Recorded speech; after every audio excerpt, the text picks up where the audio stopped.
రోజులకి బాలింతలకి బాల సంరక్షణ, శిశు మరణాలు తగ్గించడం, బాలింత మరణాలు తగ్గించడం వరకు మా డ్యూటీ.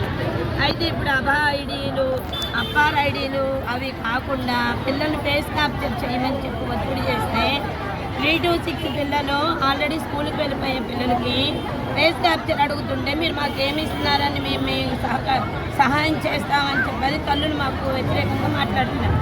అదే కాకుండా PMMVY అంటే ప్రధానమంత్రి మాతృ యోజన పథకము గర్భవతిగా ఉన్నప్పుడు నమోదు చేస్తే వాళ్ళకి మనీ పడతాయి. అది గతంలో ANMలు ఆశాలు చేసేవాళ్ళు. అది హెల్త్కి సంబంధించింది వాళ్ళు చేయకుండా అది కూడా మాకే చేస్తే మాకు ప్రీ స్కూల్ కొంటు పడుతుంది. ఆ ప్రీ స్కూల్ టైంలో ప్రీ స్కూల్ నడుపుతామా, నెక్స్ట్ వచ్చి THR చూస్తామా, ఇన్ని పనులు చేయాలంటే మాకు చాలా ఒత్తిడిగా ఉంది. అధికమైన భారం. నిన్న మొన్నటి దాకా ఫోన్లు పనిచేయలేదు, నిన్నే ఇస్తామని ఫోన్ లాంచ్ చేశారు. ఓకే ఇస్తారు, ఓకేనండి, కానీ మాకు మాత్రం పని భారం అయిపోయింది. మాకు జీతాలు పెంచి 7 సంవత్సరాల పైన అయింది. కానీ ఇప్పుడు చూసుకున్నట్లయితే ధరలు ఎలా ఉన్నాయి?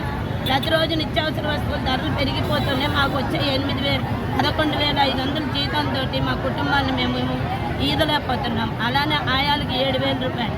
పొద్దున్న 9 గంటల నుంచి సాయంత్రం 4 గంటల వరకు కష్టపడితే కూడా ఆ జీతం మాకు ఎటు సరిపోవట్లేదు. కాబట్టి పెద్ద మనసుతో ఆలోచించి ముఖ్యమంత్రి గారు మాకు కనీస వేతనం ఏదైతే ఉందో 26,000 రూపాయలు అమలు చేయాలని చెప్పని మేము డిమాండ్ చేస్తాం. పిల్లలకి వండే భోజనం, మధ్యాహ్న భోజనం పథకంలో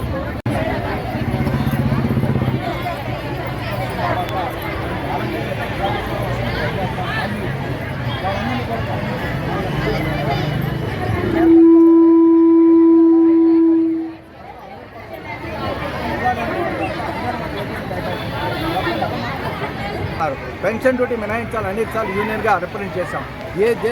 ఈ రాష్ట్రం తప్ప ఏ రాష్ట్రంలో కూడా పెన్షన్ డ్యూటీ అంగన్వాడీలతో చేయించుకోవాలి. కాబట్టి దీన్ని మినహాయించాలని కోరుతా ఉన్నాం.